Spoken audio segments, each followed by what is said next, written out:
Hello, world. Welcome to another episode of Tech Tactile. As you already know now, by now anyway, I'm your host, Iyanu, I am Dami. and we are your favorite podcast hosts. We have a lot of exciting things to talk about today, Dami, and yeah, it's been a bit of a minute since we had our last I episode. know we're really sorry. Yeah, we are sorry, but Dami has been enjoying life, living la vida loca. You know what? That's fine. You can actually drag me by that because when Iyanu left us and went to Punta Cana or Punta Cana, Dominican yeah, Republic. Dominican Republic to go and have fun. That was fine. And yeah, I did take like a week off as Okay. well to travel for a bit, but we're back now. Where did you go to? Don't be hiding behind corner. I'm Don't be not. doing I, corner corner. I'm not. It wasn't even like a vacation, to be All right, honest. fair Like, enough. okay, so two people got married. Oh, okay. Yeah, two friends Congrats got to them. married. Thank you. One in Ghana, and then the other marriage was like back in Nigeria. It was quite nice. I mean, Nice. it seems like that age where everybody's Everyone is getting married. married. Yeah, that's Or having a baby. that sounds about right. Where did you check out in Ghana though? Were you in Accra? Yeah, I was in Accra. Okay, cool. Yeah. Cool. And don't ask me that question. I'm saddening all of you listeners. I don't pick sides when it comes to jollof rice. I eat good food. That's all. Don't ask me which one is better between Nigerian jollof and Ghana But jollof. you did try Ghana jollof. I tried Ghana jollof. Did you enjoy the Ghana? I enjoyed Ghana jollof. Okay. The same way I enjoy Giving Nigerian traitor jollof. vibes already. I'm not a traitor. I plead the fifth. No comment at all. All right, awesome. So let's hop into our first topic for today. And yeah, it's a very interesting one. Apple are preparing to launch, reportedly, they're testing out new smart glasses. I mean, we called this a few episodes back. Again, I need you guys to start paying us for these visionary thoughts and Yeah. insights that we bring up because we get these insights before Yeah. it actually gets announced, almost as if somebody is watching our podcast and telling people Yeah. what to do. We could actually be tech analysts, you know. Yeah, maybe, just maybe. Yeah. But the smart glasses, I mean, anyone who has been close to the tech scene would definitely call it because the competition is very heavy, like right now. And with the with what Meta has been doing with the Ray-Ban collaboration, Yeah. they've been selling like a whole lot, even though there was the drawback with them invading people's privacy by Meta sort of doing like- meta things. Yeah, Meta doing meta things, like just spying on people that have the glasses. Definitely, this Apple move seems quite interesting. I mean, Yeah. they just launched the MacBook Neo. So I think they are definitely in a position to start exploring more products because, to be honest, they don't really have much range. No offense, Tim Cook. So the laptops, the iPads, the earphones. That's a bold statement. I'm just saying. Do you mean range in terms of their hardware product Yes, offerings? Okay, yes. we're not including their software. No, we're not side of including it. the software. Okay. Yeah, we're not including the software, but Got it's just it. like this: the laptops, the iPads, the earphones, Yeah. the smart glasses. Yeah. I mean, like the wearable Yeah. hardware. Yeah. What else? Mac Minis, Still Apple Watch. Apple Watch. Oh yeah, fine. Apple Yeah. Watch. What else? You have that desktop PC. What else? You have the AirTags. The iPhones. Yeah. That's as far as it goes. Something innovative. Apple is quite old. I mean, they literally just did their anniversary recently. And Yeah. I think it's just perfect timing for them to branch out into a new type of hardware device. So yeah, this smart glasses, I'm quite excited about it. I think I could get one because, again, a big fan of the Apple ecosystem. Yeah, you're an Apple fan, Yeah, girl. I'm an Apple fan girl, so Okay. I'm definitely going to be getting one Yeah. over the Ray-Ban glasses. Given that there's proper privacy control in place, I don't want anybody spying on me. And news getting to us is that it's actually going to come in like different styles. I'm quite keen to see what the circular / oval style glasses is going to be like because the Ray-Ban one right now is a bit limited, squarish. So if they're exploring like different styles, I think that would actually be quite nice. Yeah. So besides the circular style, Apple are also rumored to have a rectangular style for the smart glasses, and then both the circular or oval one and the rectangular one will Yeah. have their small and large variants, right? So yeah, exciting times ahead. Rumors have it that it's going to be like similar to the regular Ray-Ban Meta glasses, not the Ray-Ban Meta display. So they won't have embedded displays in their frames, but then they'll be voice controlled, similar to the regular Meta Ray-Ban glasses. So yeah, and also they're reportedly going to have like deep Siri integration as well. We've still been waiting for forever for Apple to fix Siri, but hopefully by the time these glasses come out, Siri is top notch, because it'd be really annoying and upsetting if I have to chat with a dumb assistant every time I'm using the Apple smart glasses, right? Yeah. What do you people want? Because I think when people Don't tell me you think Siri is good. Okay, fine. Siri is manageable. The thing that obsesses me the most about Siri is how sometimes when you're speaking to it, it's like, heard, I'm not talking to you like right now. And when you're just randomly making nonsense sounds, or you're just like minding your business, that's where it's like, I'm like, girl, nobody's talking to you.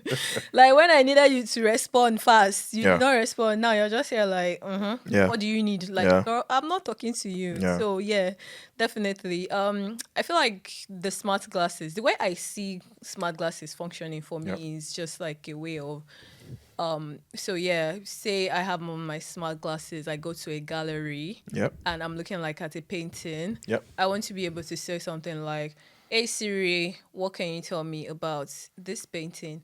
And it's sort of like, I know it sounds very, I don't understand. You see? Literally. And Siri said she Siri didn't proving understand. my point. Oh my goodness. Did you see that? No, that is... I'm gonna turn that on silent. That is so wild. Yeah. Oh my goodness. It's interesting that Siri responded, because my watch is actually on Do Not Disturb and the volume is like super low. So it's really interesting. I'm quite surprised they even like picked up my voice, because we sound nothing alike. I thought Siri was programmed to like your specific voice. I'm not so sure about that. Maybe not. I don't know. Yeah. But as I was saying, sort of like taking a look at a painting, and I suppose the glasses is able to like pick up what I'm seeing and then just tell me, oh yeah, based on this painting you're looking at, this is what I can tell you about the painting. And I'm like, oh, okay, that does make sense. So I want it to be more like a very functional part of my everyday activity. Maybe I'm looking at, I don't know, a restaurant or something, and I'm like, hey, personal assistant, because I don't want to trigger Siri again. Save this restaurant to my Google Map for somewhere I can explore later. So I actually want it to be something that is very hands-on within my daily life. That's pretty much. Or maybe I'm looking like recipes, just like raw ingredients in front of me, and I'm saying something like, oh, based on what you can see, what meal can I make? So something that is like more functional, not just me wanting to record a video hands-free, and I'm recording because I have like the glasses on. So that's the way that I'm thinking about my smart glasses being functional for me. Fun fact, not sure whether you've used the Meta Ray-Ban glasses yet, but then the Meta Ray-Bans actually have a voice mode.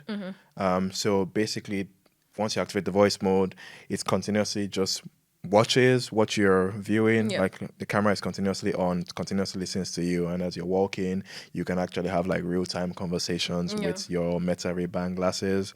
Ask it about whatever you're seeing at any point in time. It could also give you information about what's around and stuff like that.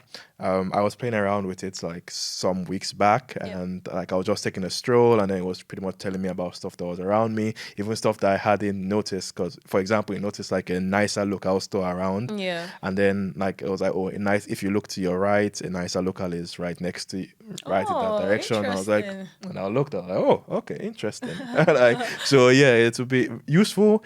Yes, but then again, Meta, right? Yeah, exactly. Which is the sole reason I am not getting Meta glasses. So Apple, I need them to like drop that this year. Definitely going to get a pair if Apple does release it. I'm looking forward to that. Like, very, very hyped about it.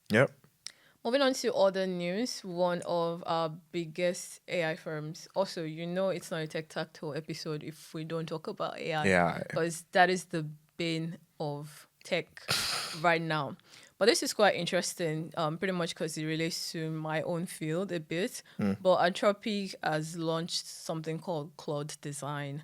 And the funny part about it is Figma stocks has been dropping since they announced the launch of. I mean, Figma stock has been dropping for some months now already, to be honest. But yeah, RIP Figma stock, to be honest, because I mean, I feel like besides, yeah, this is definitely an exciting development, right? I feel like to an extent it was expected, and we're going to see more of this happening, where these AI firms are releasing more and more products that encroach on other spheres of the tech industry. For example, I mean, OpenAI has been doing this for quite a while, right? With the OpenAI Health, and then them introducing the translate feature, and then they're adding like different integrations and blah blah blah, right? Now Anthropic is clearly going in the same direction as well, because at the end of the day, these guys need to make money. I guess they need to cash out, and what's a good way to do that? Going into different more and more verticals, right? Creating a design tool, maybe creating a brainstorming tool. Before you know, they might release something like Claude Agile, where they have their Kanban board and everything like that. Like helps with project management. I mean, I can actually see this happening, like realistically, right?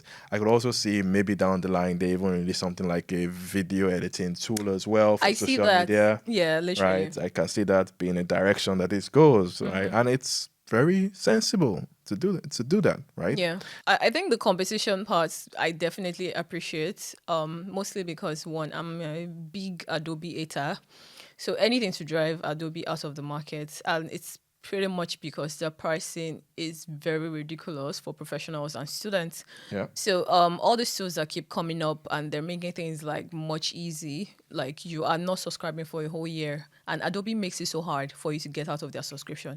Like once you pay a whole year, if you want to cancel at any point in time, it's more or less like you have to like pay for a penalty to break out of your subscription, which makes no sense. And it's also like they don't make it clear to the user that they're actually paying for a whole year, signing a contract for a whole year. Like the terms actually govern like a year. They phrase it in a way that makes it seem like it's actually a monthly subscription, but then it's like once you actually sign up, then you want to like end your subscription, then on it immediately feels like they're putting like a bait and switch. Like they're just pulling the rug, doing like a rug pull, right? Exactly. Yeah. So with this Claude design, I really do hope, like you said, they add like more features onto it, because it's just like you're playing for Claude. Normally, there's no additional fee. At least I hope that's what. I hope that's what the situation is. I'm pretty sure they will do that. I mean, I don't mind if they increase the price of a Claude subscription, but then it still comes with all of these benefits. That's fine. To be honest, I prefer them adding more value to the product. Yeah. And increasing the price of the product.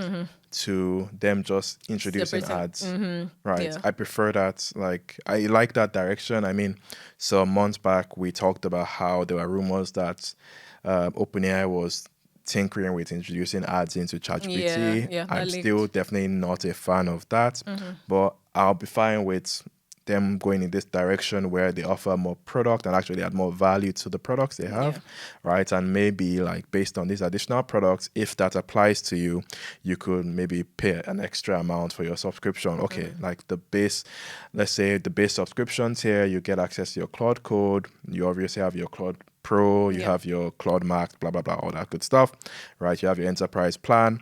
But then besides that, if you're a designer, you're interested in the design tool, right? You could, you could pay an additional amount for that Claude. The Claude, let's say they have like a Claude design suite or something like that, right? Or you're a software engineer, they have a Claude software engineer suite or something like that, right? I can see like the value in that, right?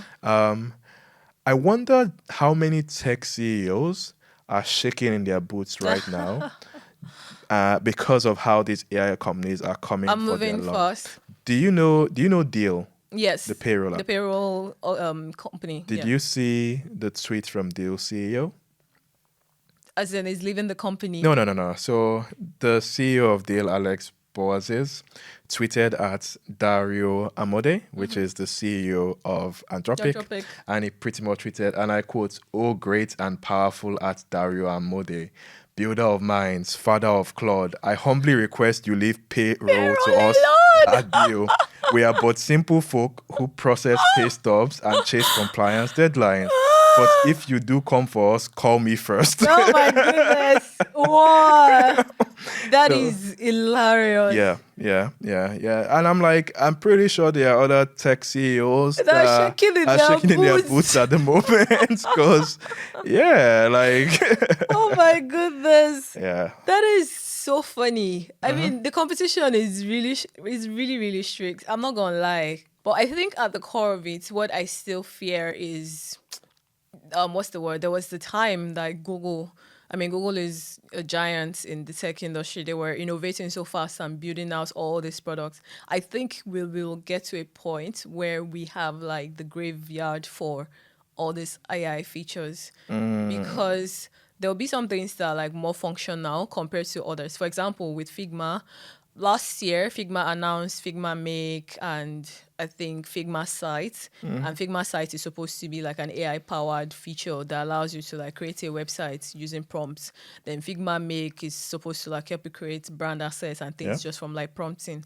They are not like widely used, which is so funny because it's like Figma is a design tool. It is the design tool that most product designers and generally everybody else uses, but that part of the products is just like not functional enough, and it might be very early to start saying it. I think eventually they might have to like phase it out or sort of like just like reintegrate it some way into other aspects of the product. So that's the way that I see it because with OpenAI now, they have like ChatGPT Translate. There's the shopping pass that they're putting in. There's the integration with Shazam, Spotify. Definitely, if people are using it, maybe it's still gonna work. But I feel like we're going to get to that point as well where they just maybe quietly phase out some of these things because they're not really getting like a lot of use. As good as it is that there's so much innovation like happening right now within AI, we still have to like ask the question. Yeah, it's fun to launch some of these things, but are people actually going to use them? That's what's I am just thinking about. But with the Claude design integration, if you care about presentation, this is part of what you're going to be able to use it for. You're going to be able to make prototype slides, one pagers. This is what cloud design is primarily going to be for, and you can describe whatever you want, then tweak it using prompts or just like edit it directly. So I think that's like quite cool to be able to do that within Claude. I saw a joke last week on Twitter where it was saying like no matter what you ask Claude, it doesn't care. It's going to write a code. And I was just like, that is literally so true because you could ask Claude a basic question and it will find a way to link it to code. Like we find a way to link it to code. So please, let's have a bit of design in Claude that is not tied to, okay, I'm generating the HTML doc. Like, relax. I'm just asking you a plain question. Very eager to help. Please, right? Very true. But one interesting sort of like phenomenon we've observed with these different AI models is like sometimes when Anthropic and OpenAI release new versions, they sort of suddenly have completely different personalities, right? And they feel completely different. So, for example, just this past week, Anthropic launched or announced Opus 4.7, which is like a Claude model. And a lot of people complained that with Opus 4.7, Claude now sounds very condescending. Oh my goodness. Like, it's like Claude knows he's smarter than you, and he just like could maybe give backhanded comments, or let's say you push back against what Claude says, and then Claude, instead of like, Claude maybe comes super defensive and it's just like, look, I've told you exactly what it is. If you like, take it. If you like, don't take it. If you like, don't take it. That's your business. Like there was even a particular tweet I saw, like Peterson took a screenshot of the conversation he had or a message he received from Claude. Like apparently he pushed back or something on something Claude said. And then Claude wasn't having it, and Claude pretty much said that, look, I've told you how it is, right? If you like, go and use ChatGPT, go and use Grok, they will tell you the exact same thing. No, like that, I don't care whether you leave and stop using me or not and stuff like that. I was like, whoa, like calm down, let's not Claude. get way too. Let's not get ahead of Calm ourselves. down, Claude. Like it's not that deep. Just calm down, Oh buddy, my, and stuff. that So is so funny. yeah, But yeah. did you see this prototype on Twitter as well? I know people are really messing with these models in some ways. Like this, literally, the person wrote a code which puts like a whip on the Yeah. screen, I saw it. and then Yeah. when it clicks on the whip, it sort of like whips the screen. Yeah. And gets Claude to process the Yeah. code as a faster Yeah. as a faster speed. Yeah. And I was like, what is wrong with people? Yeah. Like, how do you even think of something like that was a that? very interesting one. And apparently, Anthropic's legal team sent him a cease and desist Very or good. something. Yes, as they should. Saying that he shouldn't use their branding or their naming like in basically in proximity with this tool that he's created and stuff like that. It was very fascinating, right? Yeah. No, that was terrible. It was really terrible to see. I'm not even going to lie. But mentioning like the Anthropic model, Anthropic is also sort of like debating another AI model called Mythos. And I think this is quite interesting, really, because it seems like an improvement, but Yeah, so Claude Mythos is an AI model that Anthropic says is extremely powerful, specifically also in the area of cybersecurity. And it's capable of finding vulnerabilities that pretty much all but the best of the best humans would miss, right? And since building or developing this model, they've used it to discover like thousands of vulnerabilities in major operating systems. nice. I think they said like all the major operating systems or something. Also, like a lot of open source software out there.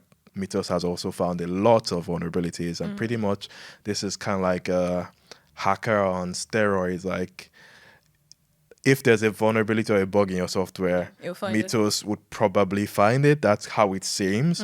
And this pretty much just sends like the whole industry into kind of like a spiral, because it's sort of scary in a way, right? Like what happens if a tool like this gets into like the wrong hands someday, right?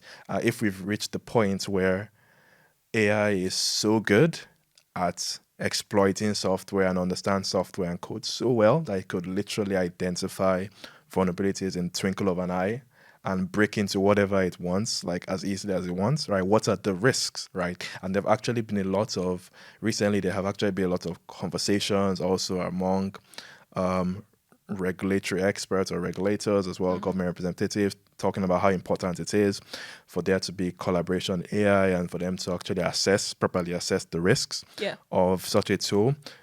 Kudos to Anthropic. They're handling this very responsibly. They didn't simply release the tool to the public. They've actually started like what they call Project Glasswing, which is pretty much an initiative with a very small set of large organizations, like for example, Amazon, Google, right? Companies like that. And they have given them access to Claude Mythos to pretty much assess their own systems and use it to identify, for example, vulnerabilities that might exist in their own systems, right? And kind of like fix them before like actually even considering releasing this to like the public, right? That is giving like the good guys in quotes like a head start to actually identify and test this tool, right? I think like that was a very good move from Anthropic's part. What do you think, Dami? It definitely sounds responsible, in my opinion. I like the fact that it's still like closeted testing rather than make it public and start getting money from every Tom, Dick, and Harry that can pay for it. So yeah, the internal testing with the major organization, Amazon especially, because they have a lot of data and like security is something that needs to be very key within their own organization. I think if these organizations are testing with can actually test fine and it's certified good, yeah, there's a high level of trust in the Mythos. Then, like, I would think everybody would be able to like use it safely and there wouldn't be like any costs. for alarm when it goes live to the public. So yeah, very good one from Anthropic. Cybersecurity is an area. I mean, we've talked about it in a previous episode before, how it can be so easy to breach security, especially when you are automating your systems with AI. But now AI is the one having to like find the issues, because if AI goes and creates a backdoor somewhere, what if hackers are able to like get in? Yeah. It's a lot of testing required, but Yeah. we shall see. It's kind of like, a tool like this, kind of like a double-edged sword, right?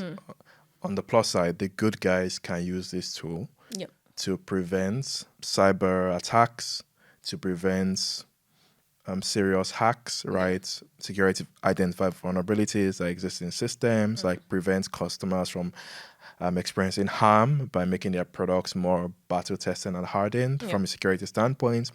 On the flip side, the bad guys, if they have access to a tool like this, We right, can use it to could use introduce the security issues. could use this to even like identify and hack publicly accessible systems, right? Yes, and then obviously that could easily spiral out of control, True. right? I mean, for example, let's not just look at the USA. I mean, USA to some degree, like it's companies are very security aware, right? Even though, well, even regardless of that, we still have heard about a lot of massive exploits and security risks and security incidents that happen in the USA. Talk less of in what could potentially happen in countries and markets that are less security, can I say, aware or mature, right? Like, vulnerable. yeah, imagine like the number of government websites that might not like might be poorly like secured, right? That could easily be hacked, like if the wrong person could get access to this. And also just in terms of the scale that a tool like this could be used to cause harm as well, like it's very risky if it gets into the wrong hands. So yeah, we have to like, and I'm sure Anthropic could do the needful, right? But let's kind of like see how this plays out in the long run. Definitely. Yeah. Talking about money and subscription, YouTube. Yeah, they did it again. I know Iyanu's about to spiral right now, because if there are no YouTube haters on the surface of this earth, just know Iyanu has moved to Mars or something. YouTube, they're increasing their subscription for premium, as well as YouTube Music. So right now, the subscription rates starting in the US is going to go from £13.99 to $15.99 dollars, per month. And the family plan is going to be $22.99 to $26.99 per month. For YouTube. I know what you're going to say, because you said it several times. Iyanu is never going to pay for YouTube Premium. I'm not paying for YouTube. Me too, Premium. probably. Like at this point, it's a thing of principle.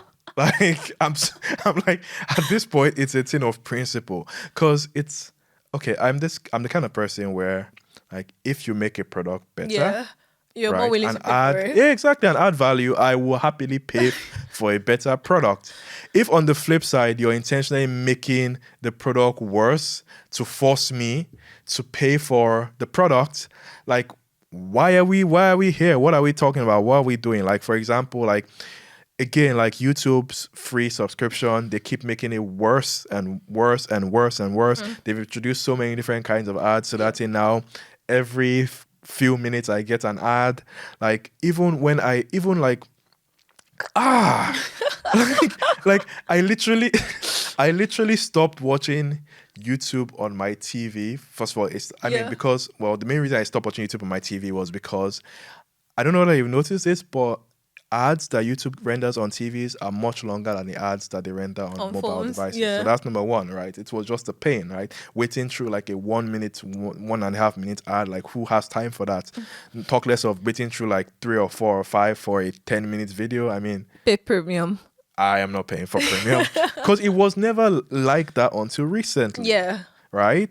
And I'm like, you're trying to, mostly what I'm looking for. It's like you're trying to swindle me or blackmail me or whatever into paying for a product by making your product suboptimal for the same tier I will have been on for a long time. It makes no sense to me, right? And now let's say YouTube wanted to increase the price, right?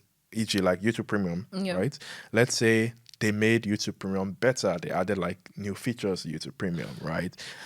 And then they now increase the price. I'm like, fine, okay. You pay it. Like, okay, fine. Like, but then not making the product better and then just increasing the price because I'm just not for that at all. Okay, so I get what you're saying now. Compared to Spotify, Hulu, and Disney Plus and HBO, who also they've increased their prices like at some point last year. Would you say, I mean, personally, Spotify definitely, they keep iterating on their products, adding more features. We have the AI thing, the Spotify Wraps, and the product keeps getting like better and better. Is that what you're saying? That if the product gets better, you're willing to pay, even if they keep increasing the price? I mean, if I can see the value I'm getting from the product and getting better, I mean, why not? I mean, for example, Spotify. I like Spotify. Right? I pay for Spotify. I have no problem with that. It's a good product. Yeah. Right?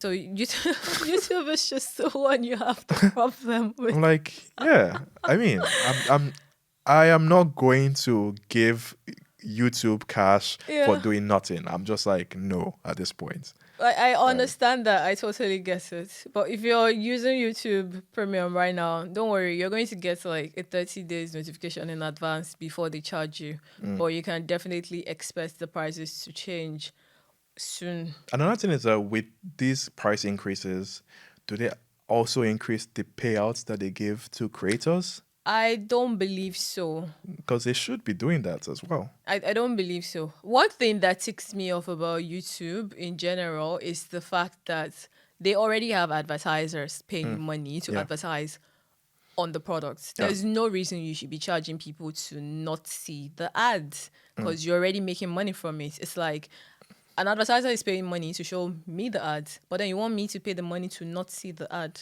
Like how? So what's your platform doing for me And then? because people are paying money not to see the ad, to compensate for the ad revenue loss, they are increasing the number of ads that the free people are being shown. So it's like a vicious cycle. It's like a flywheel, right? It's like it just keeps going on and on and on. Right? And the more people end up paying, the more people that is frustrate and show ads to, right, and actually end up switching to premium, right, the more ads you'll have to show to those people that are not on premium, right? It's kind of like, that's how I see it. It's the rat race, in my opinion. I mean, capitalism always win, or the company always win. At the core of it, it's either you just like boycott the products completely if you feel like the pricing setup is not working, or, I mean, you do what you're doing and stay on the free plan, but you have to watch those adverts. There's no way around it. And trust me, they're going to keep getting creative at ways to sneak in the ads into whatever it is that you're watching.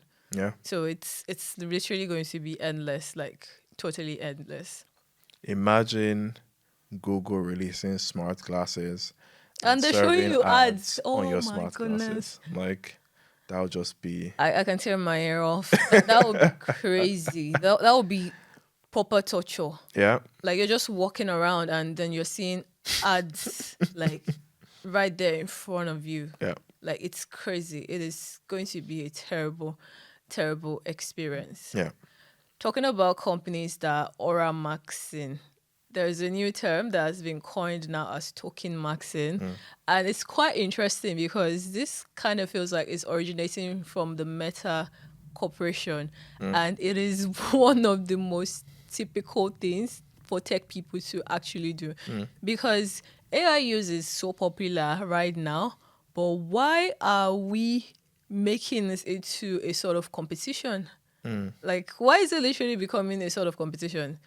And people are creating like leaderboards for it. So essentially, within Meta, some of the employees have a board which they keep track of, and what they're trying to do is see who are the people that have been using AI the most, and like Tokenmaxing. Essentially, Tokenmaxing is based on when you use up a token within Claude or ChatGPT or any other AI model, and you have to like wait for it to like refill, so you're keeping track of the amount of token that you're using. And it is so funny to me because why is that even a thing? Well, I mean, if a lot, I've heard, and it's been reported that like a lot of Meta's performance metrics right now are centered around AI usage.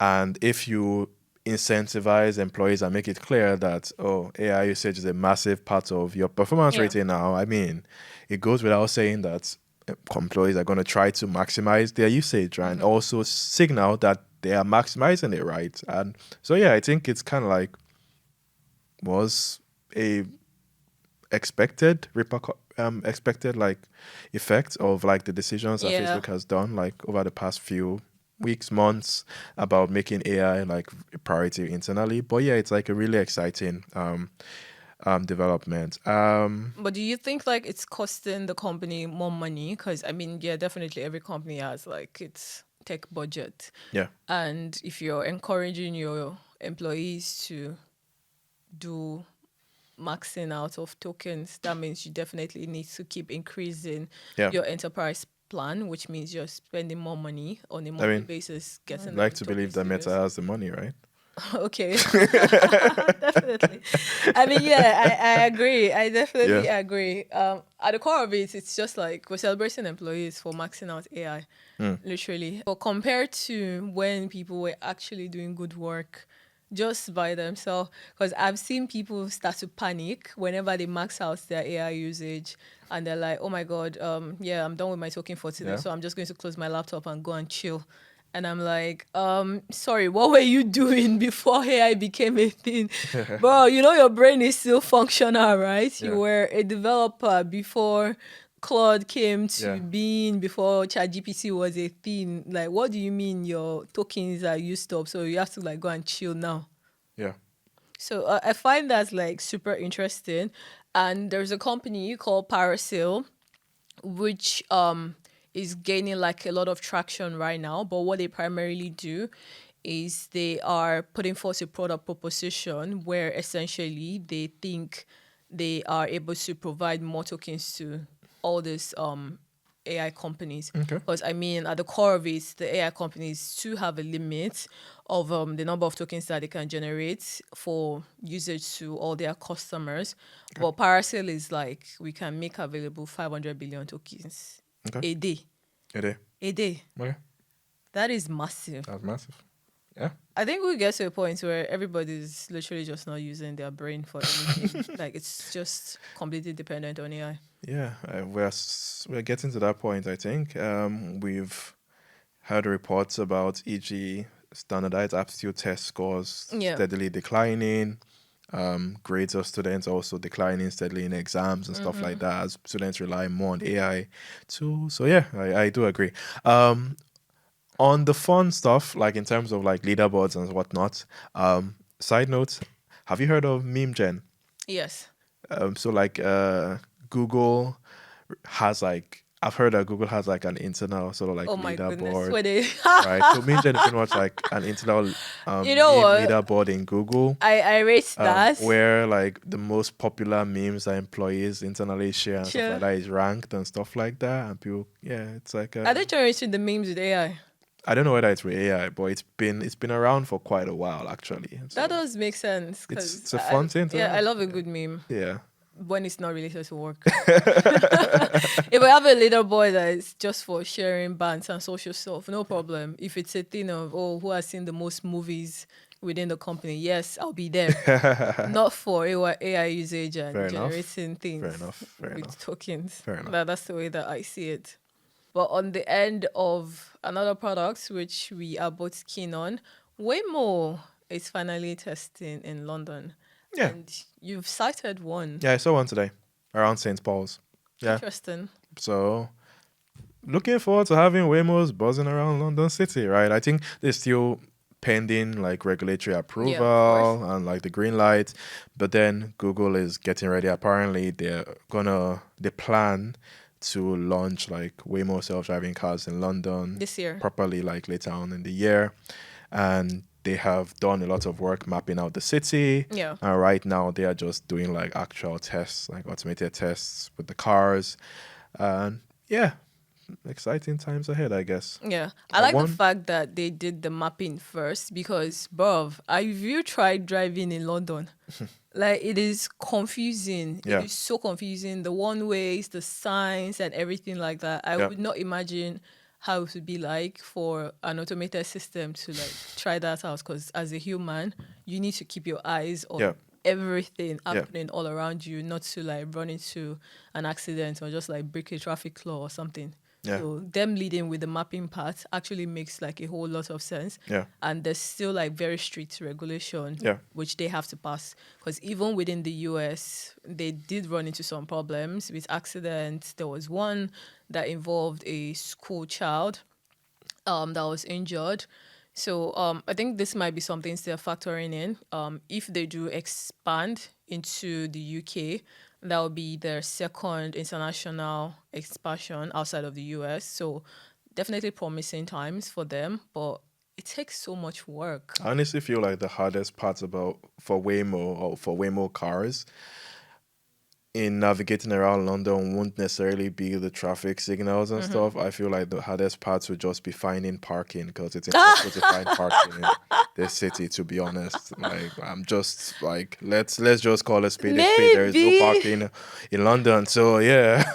maybe they will have a deal with the UK government that allows them, you know, the same way we have like bicycle areas that are specifically for like electric bikes, for like line bikes. Maybe we would have something like that that is meant for Waymos. self-driving cars. Maybe. I think that's just like the only way it can work. Also, if you park like an electric car in a parking lot, does the car have to pay the parking fee as well? Because think about you going to the airport and then a Waymo car drops you off there. Is the car going to pay for the airport parking as well? Yeah. And that's what I'm trying to think about. Because what? Yeah. What are they going to charge it to? The company?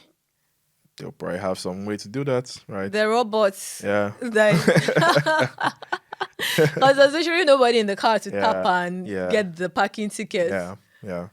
These are questions we need answers to. Please, if there are cameras everywhere in London, so I'm pretty sure they could have some kind of system that scans the license plate, knows that identifies that it's a Google Waymo license plate, and based on that, just sends like the charge to Waymo. I mean, in the UK, that happens a lot for fines already. Yeah, like, definitely. When those traffic cameras take a picture of your car, and then before you know it, you get a letter informing you that you have been billed £100 for. Come and pay your fine. So yeah, I mean, the technology already exists. So just to apply that to like Google's Waymo situation. I definitely agree. Onto something that I also find interesting, still related to AI. Did you know people have actually been doing scams using deepfakes?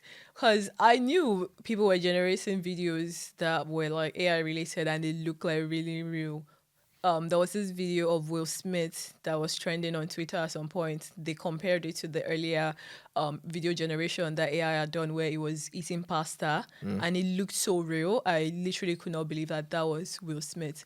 But now Zoom is actually taking like the extra step to put in sort of like a 3FA, partnering with Sam Altman's company, World, for identity verification. And this essentially was brought about by an engineering firm called Arop, which lost $25 million last year.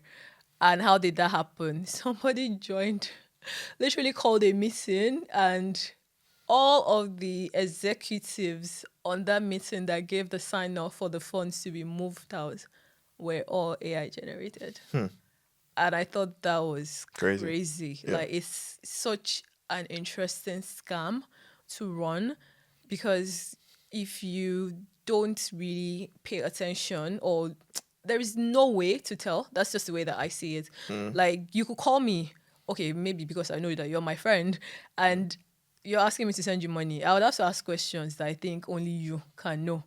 But in a scenario where it's like a work environment and your boss tells you, oh, okay, I'm signing off on this thing, unless you people have put in like a passcode in place, like, oh, if I ever ask you to send money, you have to ask me this question or something before you authorize the transaction. Yeah. So it's just crazy. Like, I mean, if I were to hop on a call with a deep fake version of you, I might not be able to tell the difference. exactly. Because sometimes you do be sounding a bit robotic, you know. I'm not gonna say that shit. I'm joking. I'm joking. But yeah, of course, I'll be able to tell the difference between like a deep fake and you. You have to ask questions. I feel like that's the only way. I literally have to be like, okay, Iyanu, the first year of uni, name 3 of the courses that we did, or something like that, and you have to like first year of uni, actual course code. Okay. Let's see whether I can get this. I mean, we had there was that physics. Reproductive health. Yeah, leave aside the GST courses. The physics, the maths, the statistics. Okay. We had probability 1, okay. I think. We had algebra. Yes, we had algebra. We did algebra, right? And then we had like CSE 101. Yes. Okay. See? Yeah. I can't believe I still remember that, but yeah. How could you forget? That's like one of the most traumatizing times of my life. Yeah, those days and afternoons in the CBN building. Long hours, just really long hours. Some of the longest hours of my life, to be honest. Yep, right. I totally feel that. I wonder whether they have proper conditioning in that building now. I like the fact that you have really high hopes for this to be very different, but I'm not even gonna touch that with a poll because some things just never change. But you never know. You never really know. Fair enough.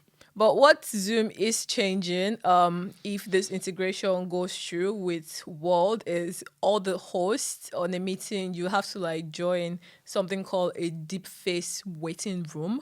And while you're in the meeting, in the waiting room, they are going to require you to verify your identity, and the identity verification is going to involve you taking a picture of your face, and then it scans it. If you fail the verification, it's not going to let you into the Zoom meeting. And the persons that are on the call can also request like mid-call for people to verify their identity. And you have to verify your identity right on the spot, which I think would be very difficult to do if you are using like a deep fake, because it's just going to be hard for you to switch it off. Because if I'm asking you to verify your identity and you're like, oh no, damn, hold on, give me a minute, I need to, there's something wrong.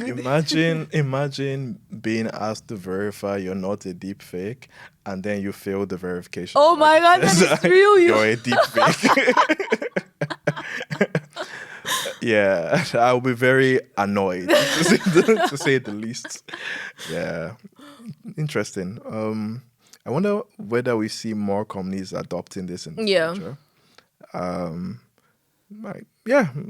Let's see how it plays out. Yeah, I think at some point those extra steps will have to be put into place because AI is getting good. Like with each passing day, we are training the models to literally get us close to what the real thing is. Like there are products that can generate websites that look good, and you'd be like, okay, did an actual person actually like creates this? So the better AI gets, we'll get to a point that these extra steps will need to come in place. I feel like it's inevitable. Yeah. Just as precaution. And moving on to the last but not the least news that we have for today, Flutterwave. Whoop whoop. So Flutterwave has secured a banking license. Yeah. I mean, it kind of seemed like the next step for them. At this point, I think they've maxed out how high they can go because they're a unicorn now. They just got this banking license, unless maybe they want to do crypto or I don't know, expand into more countries. I think they keep getting like better and better at what they do. But I'm super happy about this banking license one because most of the fintech products in Nigeria, they have like this reliance on actual banks to like carry things out. It's like banks have to be the ones to issue some of the bank accounts that they're using within their products. And now that Flutterwave has this banking license, they'll be able to like actually conduct payment more efficiently. They will be able to like make money flow between customers and businesses even more seamless. So it's like a major one. I think more fintech companies should actually look into that direction as well, like just making that sole ownership. What do you think? Yeah, sure. I think that in terms of like the first statement you made about like what Flutterwave would do next, right? I mean, I definitely think that expanding into more markets is something that's on the table Yeah. for them. Now that they have like the banking license, wouldn't be surprised if we see them doing like loans and things like True. that, maybe overdrafts, and maybe even going into, I don't know, credit scoring, right? Maybe because they already have like a lot of cost. They already have a lot of information about different like transactions that have Yeah. happened in the past, like customers making payments. Now that they actually have, they'll be able to actually onboard customers into like their bank, right? Yeah. Maybe based on transaction information from the past, plus like KYC information, they might be able to do like overdrafts for those customers. So I do think that there are a lot of like different directions that they could kind of like take this. Yeah. I One thing I wish, right, is like in Nigeria, I feel like the youths and students kind of like market is still like in a way underserved. Like Yeah. we don't really see a lot of companies focusing on, e.g., students financing, right? Like for example, what happens if a student wants to go to like a private university and cannot afford to pay the 1 million, 2 million? I'm pretty sure it would have gone up now, Yeah. right? School fees, like could there be like a fintech that positions themselves in that market? Could this be something that Flutterwave also does now that they have their banking license? Could they do like student financing as well? Like there are a lot of exciting directions where this can go, right? What do you think? Yeah, I definitely agree. There's still like so many areas that are undertapped, to be honest. Even buy now, pay later. I think areas like that are definitely still young. Yeah. And a couple of companies outside of Africa, Klarna, ClearPay, they do that area like very well. So like you said, there's so much potential within the student sector, even for electronics, because I think a lot of students within university, they want like devices that are top-notch devices. They can't like necessarily afford them. There has to be a way for them to be able to like access this thing and maybe have a payment plan or Yeah. something that actually works fine for them. So yeah, so much potential. I think we've discussed it before, like the next unicorn out of Africa is going to be in what industry? And I think it might still be fintech, to be honest. Fair enough. I think it might still be fintech because, I mean, money makes the world go round. You're either sending, spending, borrowing, investing, Yeah. or something along that line. But one thing that I want to see, which still annoys me, is pensions. Pensions in Nigeria is not properly managed at all. Because Okay. I got like a notification recently about my pension plan from how many years ago before I left the country. And my money is just there doing nothing. Like, Are you getting interest? I'm not getting interest on it. Like literally, it's still the same amount that's been deducted out of my account when I was working a 9 to 5 back then. That is still there, and it's quite an amount of money. I wish there was a way to like just like manage it better or something, because it's like I am probably not going to need it in my old age. At least I hope I don't. But yeah, the money is not doing anything right now. One area that I've always thought about was pension in like a foreign currency or something. I mean, it sounds like I'm dreaming too high, but there definitely has to be something that can be done. And that money is not just like there. They're not Yeah. investing it or anything, Yeah. and it's not gaining any interest. Yeah. So that's an area that I've always had like grudge with. Even insurance, it doesn't seem like it's very like explored yet. Yeah. Like there's not so much going on. You have like parents that are old and elderly or something like that. What type of insurance are you putting in place for them if anything happens? And the premium even the claim, is it actually rewarding? So yeah, those are things that, I mean, they're still finance, but Yeah. so much can be done Yeah. around them, in my opinion. Yeah. Completely agree. So yeah, with that, we've come to today's episode of Tech Talk Tool. As always, you know where to find us on the internet. Follow us across all social media platforms at Tech Talk Tool Pod. And if you want to say hello via email, You can reach us at hello@techtactile.live. if you enjoyed today's episode, make sure you subscribe, like, leave a comment below on YouTube or wherever you're listening on what was the best part of the episode for you, or just any general tech advancement or products that you're excited and looking forward to. And we'll catch you guys in our next episode. Take care. Bye.